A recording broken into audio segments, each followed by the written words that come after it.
Hello everyone, this is Jason from STEM Nerds. Thank you so much for being here. In today's video, we are going to be talking about vaccination, vaccines. We've discussed immunology. We looked at the innate immune system. We looked at the adaptive immune system. We discussed how hosts and microbes interact. And if you haven't seen those videos, highly recommend watch those first. I will put them in the upper right-hand corner as this video is playing. But to fully appreciate vaccination, you really have to understand both the innate and adaptive immune system and why vaccines work. So generally speaking, there are different types of immunity, and we're going to discuss 4 types of immunity. The first one being a natural active response, a natural active immune response. And what that means is it's really 2 things. We are exposed to an antigen in a natural fashion, i.e. in this case, getting sick. So you catch a virus, influenza, cold virus. So that's a natural process. And the immune response is active because our immune system is responsible for mounting the attack on the virus or the bacteria, wherever we've contracted. So naturally, we were exposed in a natural way, and our immune system is responsible for clearing the pathogen, so that is an active response. We can contrast that to a natural process that is also a passive immunity. And so breastfeeding would be an example. It's a natural process. But it's passive because the infant is not the one producing the immune response. The mother produced the immune response and then passes that immunity down to the infant. And then we have the artificial immunity, and this one's a little bit different because we're not being exposed through natural processes. They're artificial, usually involving a shot. And so a really good example would be an artificial exposure, but it's still active immunity. Example being a vaccination. And so obviously, vaccination is not a natural thing that happens. We as human beings have created it, thankfully. But when we are vaccinated, it's our immune system that is mounting the response. That is why vaccinations are so important. Vaccinations, essentially what they're doing is they're giving us that primary exposure. And we talked about that in the last video. And so in primary exposure, we're getting, hopefully, parts of the innate immune system to become active.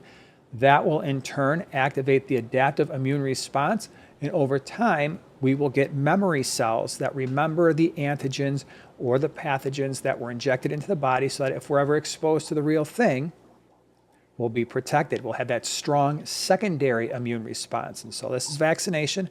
It's artificial. We were exposed artificially. However, our immune system was responsible for producing the response. Therefore, it's active. And there's kind of a strange one, is artificial and passive. Artificial, again, because the way we're being exposed is not through a natural process, it's a shot. But the passive side means that we're also not going to be producing the immune response. Usually this means that there is a shot of immunoglobulin like IgG that is being injected into the body. And this can be something like, for instance, if someone is exposed to rabies, one of the first shots they will get is IgG that will neutralize the rabies virus. There are other types of vaccines where people will get an IgG shot, and that immunoglobulin will be in the body protecting people if they get exposed to something until their own immune system can also mount a response. So vaccines have been a hugely important part of why we have extended our average life expectancy in 1900 from around 40 years old all the way to now. In the United States, average life expectancy is somewhere close to 78 to 80. One of the reasons that has happened is because of vaccination. It's been a very important part of our biomedical advancement over the last 120 years or so. If you think back, in the early 1900s, you had diseases like smallpox, measles, mumps, rubella, diphtheria, polio. All of these infections could potentially be life-threatening, and they all contributed to lower life expectancy, especially because a lot of these diseases would impact children, infants and children, and so they would never make it through childhood. And again, the whole point of vaccination is to train the immune system, to allow the immune system to build up immunity against a certain type of antigen so that if we ever see the real thing, the immune system will have the memory cells ready to fight. What we have to understand is since the advent of vaccination, when we talk about things like smallpox, has been completely eradicated. We don't have it anywhere on the face of the earth except for in a couple labs.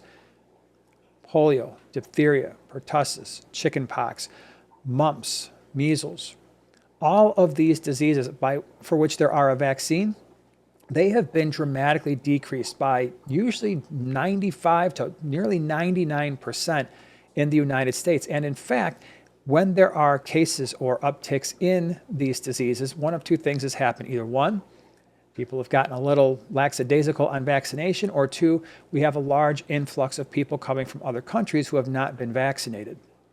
All right, so let's talk a little bit about the different types of vaccines. There are actually multiple variants of vaccines out there on the market today, and one of them is the inactivated vaccine. And the inactivated vaccine was one of the first vaccine types to ever be produced because what it is, it's a part or a piece of a pathogen.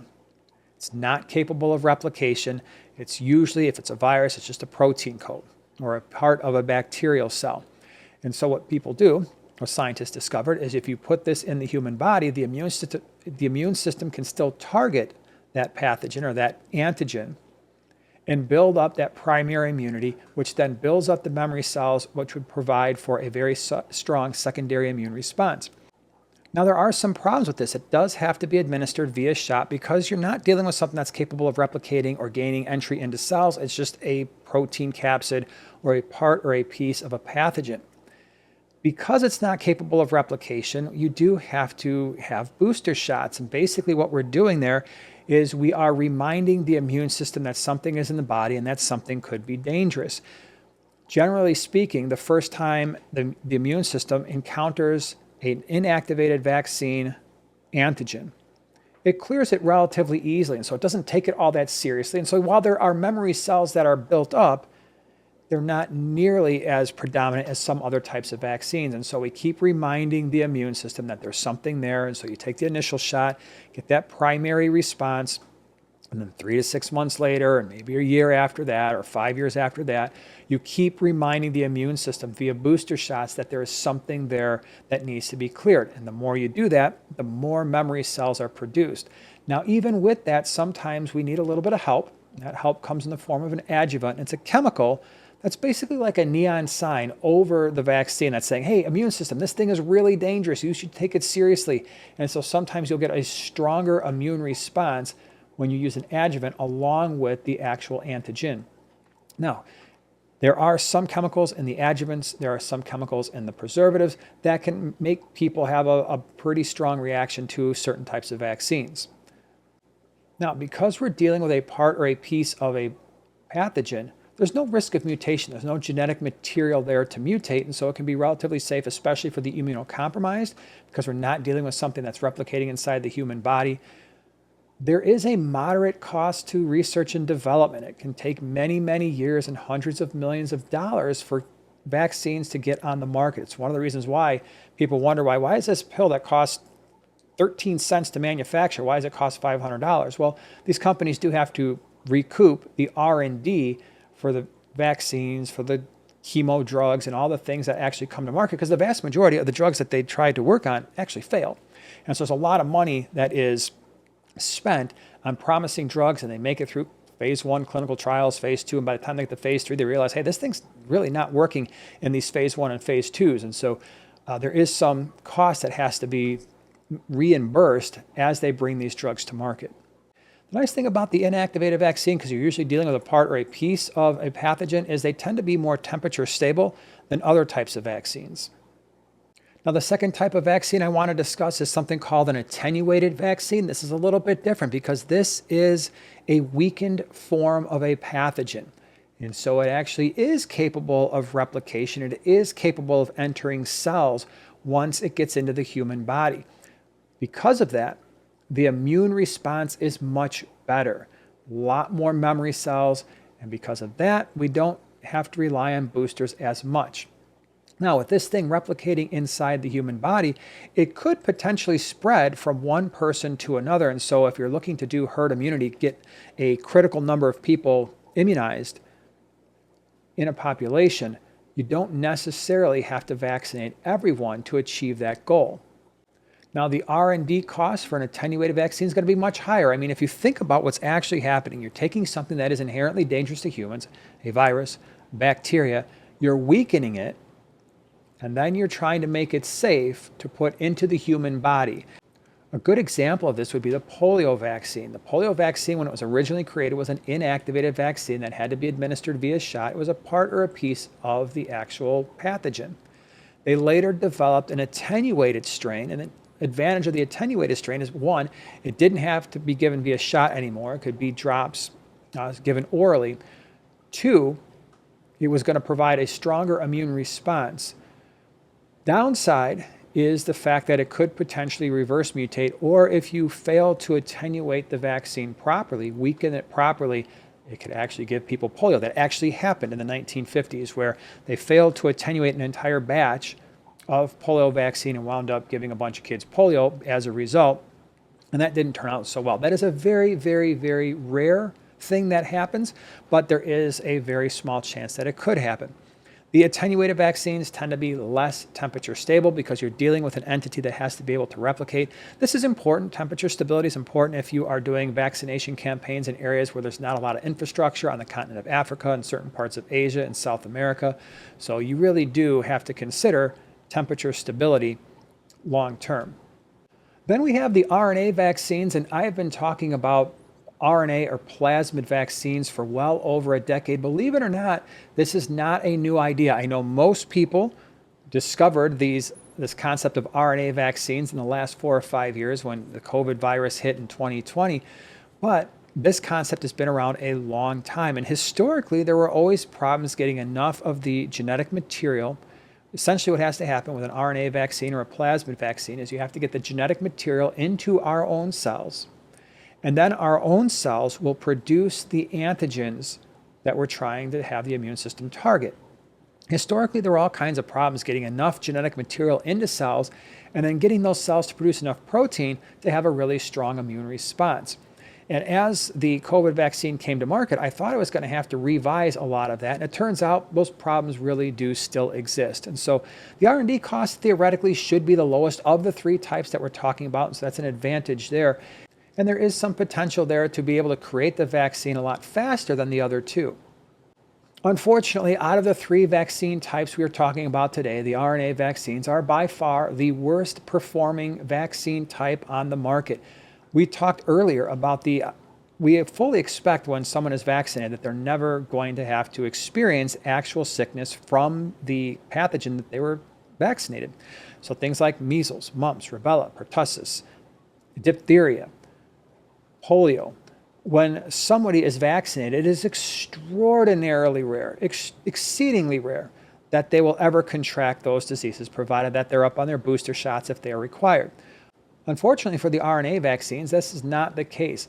Usually, protection lasts anywhere, if we're lucky, from 3 to 6 months before more boosters are required. And so it is by far the lowest protection we can have. And the RNA vaccines have been shown really not to protect somebody from contracting the disease or the infection. And 2, it's been minimally effective at helping people from preventing the spread of the actual disease. And so that is a big problem because we fully expect that with the inactivated and the attenuated vaccines, and that's just not happening right now with the RNA vaccines.